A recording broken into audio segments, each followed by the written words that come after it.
Today is a very important day. This day was established after the Seventh Ecumenical Council, when the iconography was proven to be accepted by the church, and therefore we have all our walls decorated by icons.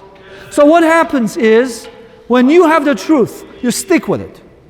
You stick with it, you stick with it, you get punished, you get tortured, you get this and martyred and everything, until when you do it, you finish it, you put it out, you venerate it, you practice it, then those who were against it will join you and decorate their churches with icons. The icons, or the orthodoxy, or the veneration of the icons has penetrated even to the churches who were against the icons.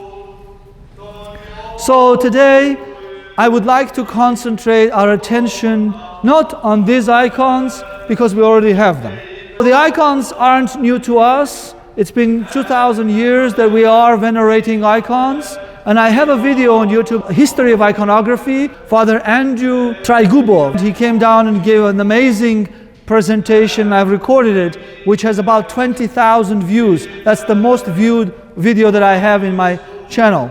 So go and watch. He gives a detailed information and explanation how icons from the first century, from the catacombs, all the way until today have developed and come to us. So the iconoclasm is a very tricky thing. It can be violent like it was, and also it can be sneaky, where you want to imitate your neighbors and you falter your own art and your own imagery. And in that spirit, the most dangerous iconoclasm in today's world is the distortion of the human icon. These icons, if they get distorted, we can raise money and put new ones on the wall. When the human icon is distorted, it doesn't matter how much money you have, you cannot restore it. In today's world, in globalism, individualism, and all the isms that we have are all directed to distort the human icon, the human image of God. And we put ourselves, make ourselves, fashion ourselves after the images that the world presents to us.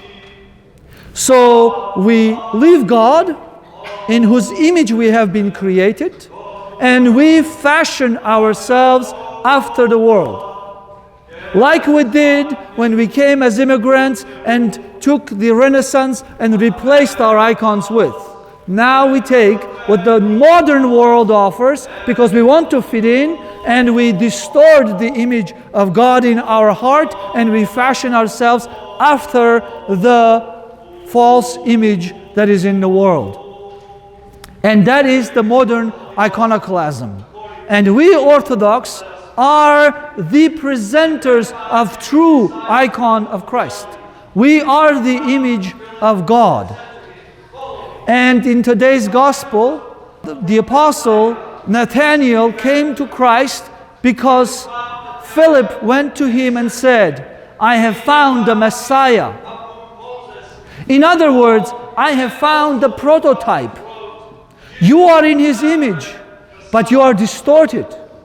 Yeah, I have found the original, the true image of God. Come and see.